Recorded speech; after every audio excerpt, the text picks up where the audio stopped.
Godzillacus here, and welcome to the channel where masterclass play is optional. We're just trying to pass along a little information to our Smile and Die Empire clanmates and anyone else who finds it useful. Hey, today, guys, we're going to talk about the Lycan, the event tank. Look at this shot here. That's kind of a crazy shot for a gun that doesn't have good stats. We'll look at that a little bit later. This Halloween event, I think it's a pretty good event, but we're here to really talk about the Lycan. And, I did go ahead, obviously, and go ahead and get this thing, and so far I've been well pleased. Overall, when it's it's an up tier tank or even tank, it's been really good. I think that when it gets to be bottom tier, it's obviously going to suffer a little bit.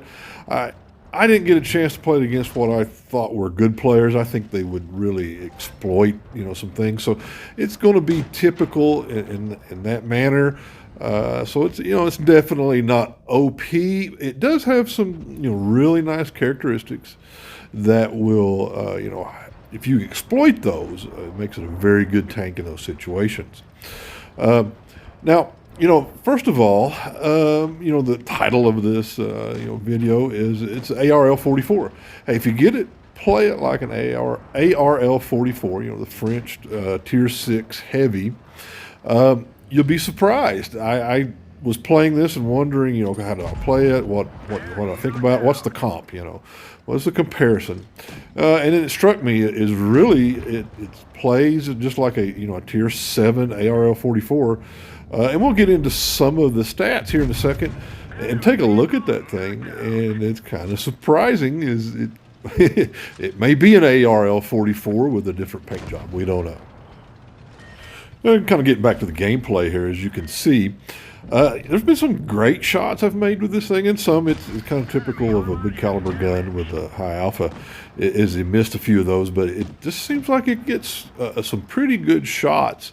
Maybe a little bit better than what it deserves. Man, it's just luck of the draw so far. The mobility isn't bad, but there again, think ARL 44. The armor is it's pretty decent armor. I haven't been able to look at it Armor Inspector yet. I'm not sure if that's all updated or valid. I do know if you get it hull down, it's quite the little beast. If you get a chance to be, if you're the top tier on a guy, as of course like this video is showing right now, be the bully. You can do that against a tier 7 tank, maybe not so much. Tier 8, oh well, you know the drill there. You're just you're going to be at a disadvantage. But the alpha is the great thing. Okay, against the other tier 7 heavies, it's the 400 alpha really is nice versus the mid 200s. So it kind of has the same gun as the Lupus in many ways. So if you take a look at that, numbers will be very similar. As you can see here, using the Blitz Stars tank compare, kind of throwing the Lycan against the ARL 44. Why am I doing that? Well, you get the tank. How should you play it? Well, like I said earlier, this is the comparison, the comp, and it's kind of the numbers are a little bit funny when I did stop and look at them. As you can see here, the firepower category is the ARL 44 in all except really one category, the alpha, which it's lower on alpha. It has better DPM, better pin, the rate of fire and reload and all that is better for the ARL 44. Which was kind of surprising, when I looked at it, when you think about it. But, that's part of the thing, they're balancing out the Lycan, and I'm sure that's what they took into account. But in that regard is, I believe, think of the Lycan in the same light, you'll do pretty well as far as the firepower stats go. Now, kind of scrolling down and look at the rest of the statistics there, you'll see is, the weapon handling, the ARL actually beats the Lycan as far as aim time and dispersion, although I got some really good shots. We'll see how that pans out long term. And then, of course, the gun depression is the same. The Lycan does have more elevation, which does come in handy on occasion, not a great big thing. So, there so far, the ARL kind of compares favorably. And that's why I say kind of think about playing it in the same way and manner as you would at least play the Lycan like you would the ARL. And then in movement and mobility category, the speeds are very comparable. The Lycan goes in reverse faster, while the ARL is a couple of miles an hour quicker going forward. And the rest of the stats there, you can read those off. The mobility, is the Lycan may have an advantage slightly. Seems like in gameplay, but the numbers kind of bear out pretty even. Now, even in the armor, look down at the hull armor. As you can see up front, the ARL compares favorably. Is when you get to the sides, of course, the ARL can get pinned a lot easier than the Lycan can. And then, of course, being tier 7, the Lycan has more hit points, in its pool. So, the Lycan is a tier up tank, and it has some advantages, some things that it's at least a slight disadvantage. But the bottom line is, the stats are comparable at least.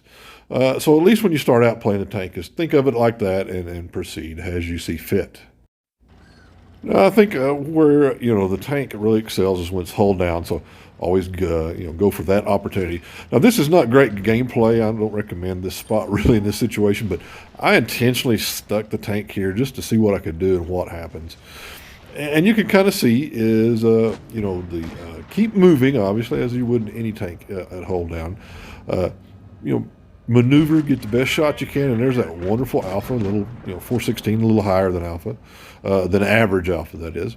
And I do get a block shot in there, which is kind of be the point of this little snippet of video. Is I am going to take some hits and get kind of zero help from my team, but it's a good opportunity to test it out and to show you guys what it can do in a hull down situation. So keep maneuvering, trying to not expose myself needlessly. Eventually, kind of got to get up and get the gun going, because it does have a long reload time. So I want to get that put that alpha to work, and right here I kill a grass shack there. So it's very good for that. Recommend trying it on occasion. But you can see I've only put up 416 damage, and I've already blocked 790. Look at the counter there; it keeps going up. I'm up over 1,000. Take a shot there, get a shot in, bounce down. Really, I'm holding 3 tanks here without a whole lot of trouble. I do get some shots in, I think, from my teammates there in the back, but for the most part, it's just me. And as you can see, my team's falling apart. The whole point of it is put it in a good position like this, and you can do great things. You see, I'm 1,900 damage, and of course, I'm gone now. So it's not impervious. So really, guys, the bottom line is, I think the tank is worth it. The event, the grind. Not even counting all the other extra little prizes and goodies you get with the, premium time and the camos and whatever else that's been popping up. So I think the tank alone is worth it. Other things kind of a bonus. As far as the tank, as you can kind of see in the footage I've already talked about and shown, is put it in those situations where its gun depression and its armor and armor profile can be used to hold down, and you'll do a whole lot of good with it. I think it's an enjoyable tank, fun tank, and worth the effort if you are grinding for it. Obviously I wouldn't spend $1 million on it or spend my whole life grinding away at it, but I think the event is structured well enough where you don't have to worry about either one of those things. You spend some time grinding, which you're going to play anyway. $10 for the cipher, and then grind it. I believe you can get it, or you can do like I did. I think I bumped up a couple of levels with gold that I had laying around to go ahead and get it to make this video. So guys, I hope this helps. I hope you enjoyed the video, and if you get the tank, I hope you enjoy that.